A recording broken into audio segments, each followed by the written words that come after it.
You're listening to a Frequency Podcast Network production. The Brock and Dalby Podcast. This is the Brock and Dalby Podcast. Welcome to Wednesday. My name is Brock. I'm Dalby. Oddly enough, I've been running through the American Pie movies the past few days. Really? They're on Netflix, actually. How do they honestly hold up in 2024? I still think they hold up pretty well. I mean, some of the jokes, depending on who you are, you might be like, I can't believe they said that, but I don't know. There's a certain time and place for those movies for me, and the soundtracks are bangers. Well, the soundtrack, it really feels like a snapshot in time. Like the way the Dazed and Confused soundtrack makes you think of a very specific time period. Mm-hmm. The American Pie soundtrack is that for the early 2000s. It's all like Blink-182, Newfound Glory, all those types of bands. Now, the one thing is I mean, our basement's all set up, but for some reason, I always watch TV upstairs in the living room, you know, like where we have that big bay window there. You do, yeah, a big front-facing street window. Well, I caught myself when I was watching the first American Pie, when there's like the scene with the foreign exchange student. Oh, Shannon Elizabeth, where she takes her clothes off? Yeah. She takes her tops off, you know, she lets the bazungas show. And, yeah. I'm standing there, and then like, as like more stuff goes on in the movie, I'm like, see this lady walking by with her dog, and I was like, oh shit, I've never thought about it before. Whenever I watch movies all the time, people can just see inside, dude. Like, yeah, you really gotta kind of know what's coming in the movie as to whether this is a curtains open or curtains closed kind of thing. You can't get in trouble for that, right? Like if you got something on the TV. I think unless you're watching something that is specifically illegal, no, you can't get in trouble for watching. Because technically, you're the one looking inside my house. Oh, that's the difference. You're a peeping Tom. If what you I was have gonna your say. TV full blast, full screen, facing the street, opening a window. Well, I mean, if like I porn, aim the TV at the street, then like that's doing something. But if you're making the effort to look at my TV and you happen to see some titties, like I think that's on you, right? Like, is this victim blaming? Is this you had it coming for looking in my window? well, I get in arguments with Courtney all the time because like I walk around the house naked. Sure. And she'll get mad at me, and she's like, "What if someone looked in?" And I'm like, "Well, that's their problem, isn't it?" They like, shouldn't be staring. Yeah. Technically, right? I get what you're saying. What you're saying feels technically correct, but also, ew. Do I not own the house? I'm pretty sure I own the house, right? You have every right to walk around in your house naked. I just don't think you can victim blame anybody who happens to catch a glance of all the Brock. It's crazy that there's like a weird fine line of society where it's like I can be hanging dong on one side of the glass, but if I step on if I hop the fence, I'm by a school. It's even worse. You're on a list for the rest of your life. But if you're standing at the back patio, who's to stop you? It's weird, these norms that society has made us create, man. Friggin' weirdo. What a weird world we live in. The Brock and Dalby Podcast. The Brock and Dalby Podcast. There's a jail in Brazil, or prison rather, that has actually replaced their guard dogs with guard geese. I've never heard of something so specifically designed to keep you at bay. They've dubbed them their geese agents. They have them patrol like just the green space between the prison's inside fence and the main outer wall. Oh. Now, they're not using them as kind of like attack or anything. Sure. But they are using them mainly for their honking. Oh, because if someone gets out of the first fence, there's no way they get past without them all going, honk, honk, honk, honk, honk. Yeah, they're actually replacing the guard dogs they had with these geese agents right now. That's actually really smart, because you say like security geese, jail geese, and I do immediately picture someone like being chased across the yard by an angry geese going. I mean, every Canadian can attest to this. I think we've all been chased by at least one goose before in our entire life, so. But it does make a lot more sense that they're just basically the animal equivalent of a car alarm. Mm-hmm. They're designed to get the guard's attention. I mean, I wouldn't mess with the geese either, dude. Like, they may just be using them for the alarm's sake, but these guys will go above and beyond to do their job. Imagine you go full Shawshank, you tunnel through the wall, you go under the ground, you get outside the gates, but you didn't plan it far enough. You come up inside between the two walls, and it's just a goose just looking right at your face. Terrifying stuff. I mean, the move would be to like kind of have them plant like their nests around there. So if anyone ever tries to escape, they're infringing on mama's territory kind of thing. That's right. They're all around the babies, thus making the geese even more hyper vigilant. The only thing that I see that makes this a flawed system is, at least here in Canada, is these are seasonal employees. Oh, that's true. Like, they're going to piss off as soon as winter comes around, you know? The first flakes come and the jail just empties out. All the geese are gone. Yeah. I think you could do the same kind of thing maybe with peacocks would work as well. Like, they'd be able to sound a good alarm. Yeah. Gators would probably make a good guard animal as well. I mean, you look back to medieval times, right? Gators in the moat. Yeah. That's how it worked. True. Kangaroos is the biggest one I was thinking of. Brother, if I am tunneling out of prison for whatever reason and I come up Bugs Bunny style, I'm back above ground, and there's just a kangaroo squared up at me, I apologize, and I go right back to my cell. Yeah, you better be ready to give the 1-2 Mayweather, because those things do not mess around, man. You are going to get bopped in the mush faster than you can say, "Oi!" The Brock and Dalby Podcast. Hot dog. Big news from the food eating world. We don't hear that phrase often enough. Joey Chestnut, the king of hot dog eating, has officially been banned from this year's Nathan's hot dog eating contest. What? Did you not hear about this? This is unacceptable. This man is the owner of all the mustard belts. He's been the champion since, I think, 2016. But recently, Joey Chestnut, I guess he's partnered up or got a sponsor with some sort of like vegan or plant-based food company. Okay. And Nathan's Hot Dog says they will not allow him to defend his title. Damn. That is one of his sponsors. That is such a bonehead business move, because I get it from the Nathan's point of view, right? We're trying to sell our hot dogs, but not one person has ever come away from the 4th of July hot dog eating contest thinking, boy, could I buy some Nathan's hot dogs right now. Well, the thing is, too, is I feel like if you're going for on a global level that you are having the biggest hot dog eating championship of all time, Right.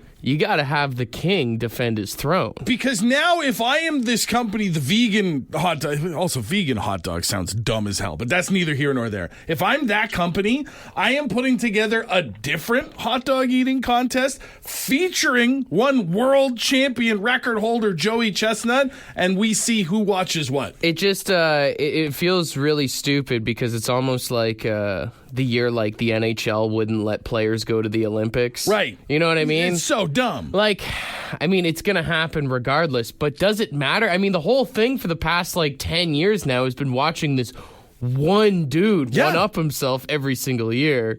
Especially because, what's the other? There was one other dude that was Kobayashi. The Japanese guy, yeah. He retired this year. Retired from competitive eating because he has so many stomach problems now.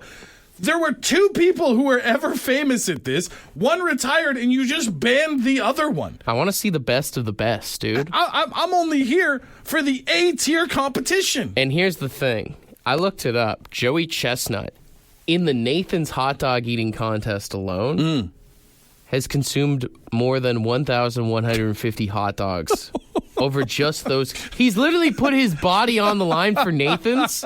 And what, because the guy wants to make a little side hustle with some plant-based company? They're going to shun him to the darkness? I mean, man wants to make some money. I have to imagine that's not the easiest thing to do in the world of competitive eating. Brother, 1,000 hot dogs? That's so many hot dogs. That made my stomach just sick thinking about it. I don't think I'm at 1,000 lifetime. Yeah? 40 years on this earth, I don't know I eat 1,000 hot dogs. One second. Let me Google. How many What's the average hot dogs does the average person eat? They say that the average American eats 60 hot dogs every year. 60 hot dogs a year? Joey Chestnut put, I think his record was 73, 74 in one sitting. That's insane. 60? 60 times. So if 60 feels kind of high, doesn't it? 60 feels like a lot. And if I had eaten 60 a year at 40 years old, that would be 2,400 hot dogs. So even at 30 hot dogs a year, which I feel much more reasonable, averaged out over my 40, You know what? Maybe I have eaten 1,000 hot dogs lifetime. Damn, dude. How many dogs do I think I've taken back? I mean... Well, you're what, 29 now, right? I took back like 12 at that Jay's Looney Dog game alone last year. Looney Dog night alone, your numbers are elevated, brother. Yeah. Every time I go to Costco, I get one. I mean, like, yeah, it's got to be over $1,000, right? What are you putting yourself at? 40, 50 hot dogs in a year? But I don't even know if that... I don't really dog out that hard, I guess. True. Like, that's true. That's a wild stat. 60 dogs a year? Honestly, even if you're at 30, at 29 years old, 30 dogs a year, you're at 870 dogs. Lifetime. That's an insane stat, dude. I was feeling hungry a few minutes ago. That just neutralized it. The ghosts of 870 hot dogs just filled your belly. Oh my gosh. Going by your years in hot dogs is insane. Next year, you're not hitting the big 3-0, you're hitting the big 900. Dude, thinking about it now, Joey Chestnut could probably do without a year of doing the Nathan's hot dog eating contest. His year off would literally be the average person's year of not eating dogs. This is like when you hear your friend who smokes a lot say they're taking a tolerance break. That's what's happening here. The Brock and Dalby Podcast. We've got some texts in here that are saying that those are rookie numbers, which is insane. But I was curious, and I started doing some Googling while Kings of Leon was playing there on just some other averages of what people consume in a year. All of these are American stats, but I want you to see if you can guess close. How many hamburgers do you think the average person is knocking back a year? If it's 60 hot dogs... I was going to say, if we're saying 60 dogs, I feel like burgers is more. I'm going to say... Give me 150 burgers a year. Surprisingly, it's still 60. Still 60? Yeah. No shot that burgers and hot dogs are on equal footing. I don't know if they're doing math on that based off of barbecue standards, one for one kind of thing. Yeah, I don't see that, but all right. All right. In pounds, how much butter do you think the average person consumes a year? Oh, no. In pounds. God. I'm just trying to think how much a stick of butter weighs. 40? Maybe I don't know my butter weights. 40 pounds? Is that a lot? That's a lot. That's a lot. They say the average person consumes around 3 pounds of butter a year. How much is a stick? Okay, I'll look it up later. Yeah. My numbers are way off. I don't weigh it out. I just shovel it in, you know? This one's kind of wild.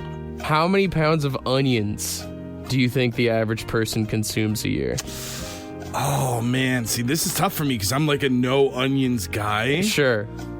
But you got to think onions are a lot of crap, right? It is. Yeah. If we're at 3 pounds of butter, we got to be at least 10 pounds of onions. You're close. 9.4 pounds of onions a year are consumed by people. So much onion. Which, in the grand scheme of a year, maybe isn't that crazy, but if you were to sit down with 9 pounds of onions right now, that's nuts, dude. It's like if your old man sat you down to make you smoke the whole carton of cigarettes at once. That's a lot of onions. How many pounds of bananas do you think the average person consumes a year?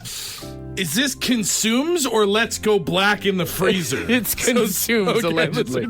I think the ones in the freezer is probably higher. I'll say 20. 20 pounds. A little high. 12 pounds. I was going to say 12, but I thought they're heavier than onions. 12 pounds of bananas. All right, I got a couple more here for you. How many eggs do you think the average person consumes a year? Dude, I mean, some of these guys out there, bodybuilding types, they're jacking the average up. Yeah. In a year, I'll say... let's say 300. 300? Yeah. Pretty close. 279 eggs a year. I was trying to do the math of a dozen eggs every 2 weeks. That's just over 23 cartons of eggs. That's so many cartons of eggs. So much protein. All right, last one here. Okay. How many pounds of cheese do you think the average person consumes a year? What did I say for the butter? 40? Yeah. Let me get 40 pounds of cheese. Come 40? on. Come on. Knock it in half, 20 pounds. Ah, those are rookie numbers. That's there. what, like a 2-year-old, 3-year-old child worth of cheese right there. I don't know if I like that. Take a toddler. and turn it into cheese? That's what we're putting in our bodies, dude. Dude, that makes me feel lactose intolerant just thinking about My it. stomach turns a little bit when you refer to it as a toddler's worth of cheese. You ever see like those giant tubs of Cheese Whiz at Costco? Yes, sir. Imagine like 2 of those inside of you.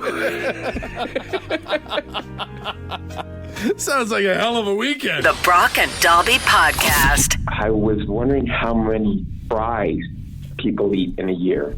You know what? I didn't see that one. Let me give it a Google here. I don't think you could do number of fries just because Pound-wise. you'd have to do it pounds of in fries? weights. Yeah. You ready for this stat? Yes. This is pretty wild. Oh, God. It says Americans eat about 110 pounds of potatoes per year, about 2 pounds per week on average. 85% of those come from French fries. Wow. So they say the Now- average American eats about 40 pounds of French fries alone a year. That's crazy. That's why they're so fat. That would Well, look better. And I'll say this. Think about how many you don't actually chew, right? Like when you think about muck and fries. Oh, absolutely. Yeah. They get like maybe 1/2 bite on their way down your gullet. So there's probably, I'd say, 20% of fries are not digested by people. Just sitting raw in your guts. Yeah. All right. Thanks for the info. Have a great day. Use that information where you will today. Yeah, if you're thinking about going through the drive-thru at lunch today, remember that, all right? Sounds good. Have a good one. Just helping people out with their diets today, I realized. I with all this honest food to talk. God feel like if we had to weigh our food before we ate it, we would eat way less of everything. I disagree. I've got stoned and gone to Bulk Barn before. Never stopped me, bro. This is the Brock and Dalby Podcast. Have you seen what will likely go down as the greatest MMA clip of 2024 yet?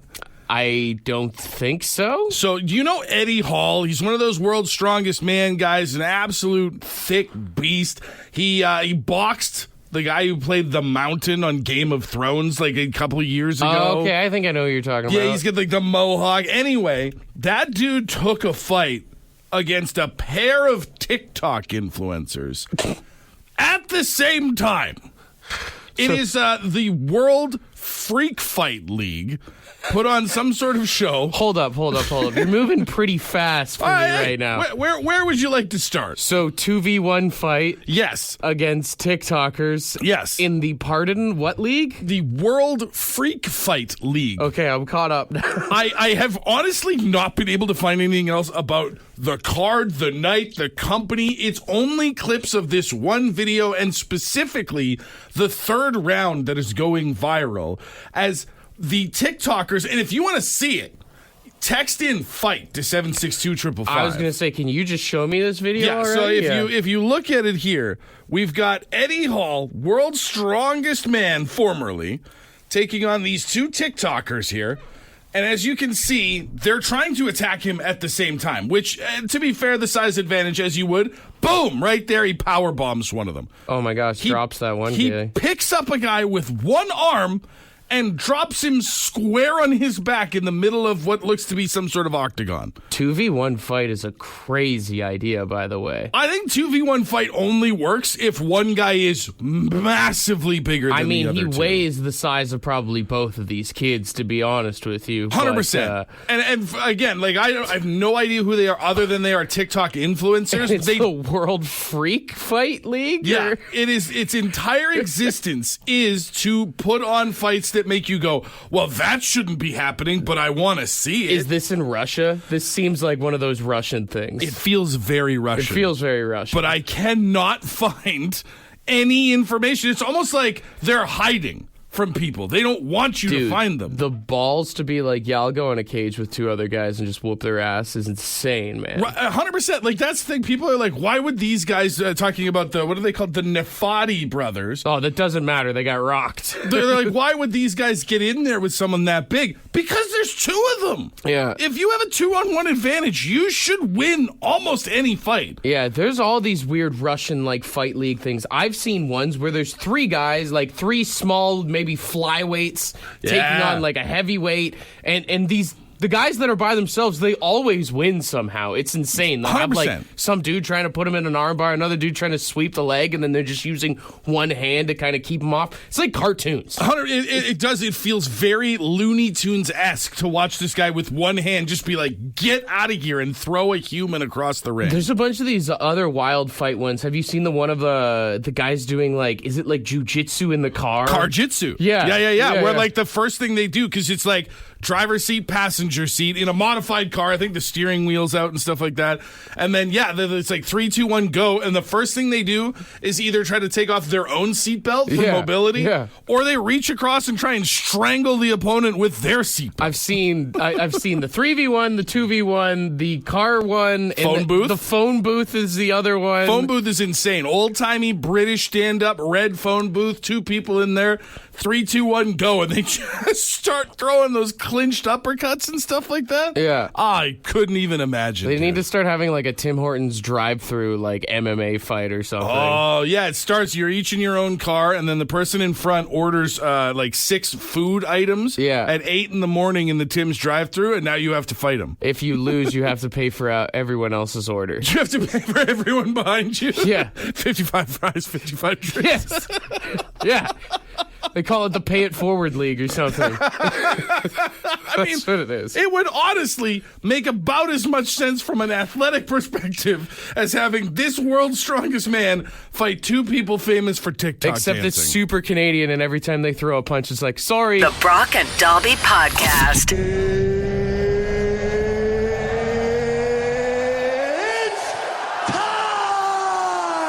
So we found the rest of the card from that fight we were just talking about. Yeah, which, by the way, so it's the World Freak Fight League. And we were saying, like, it's weird because there's information out there, but not a lot. Like, they're very secretive. The website has the card, like the fights.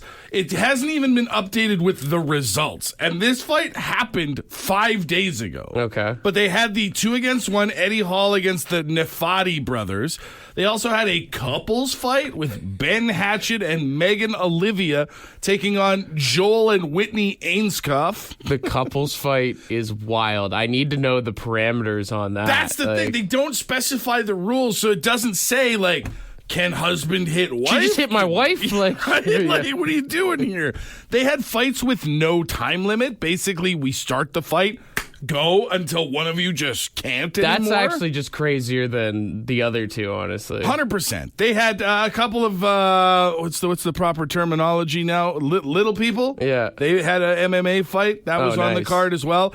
They had one that was supposed to be based around being lookalikes. One dude looks spot on like Ed Sheeran, the pop singer. I have no idea who his opponent is supposed to have looked like, It's though. so stupid, but so funny at the same time. Very random. And then they also had a pro boxer take on an MMA pro in like a original UFC style fight with mixed fighting styles. All stars, I guess. Dude, I mean, the thing is I'm sitting here and I'm laughing at all of this, but had I known this was going to be on, there's a good chance I would have ordered this pay-per-view. Oh, yeah, it's like the freak show of fighting, dude. It's, I will say, it is kind of just like, especially the last one, it's kind of just like when the Harlem Globetrotters come to town. Well, that's like, just it's not real basketball, Right. but it's pretty entertaining. Is that the basketball equivalent of a freak show? Is the Harlem Globetrotters and the Generals? Yeah, maybe.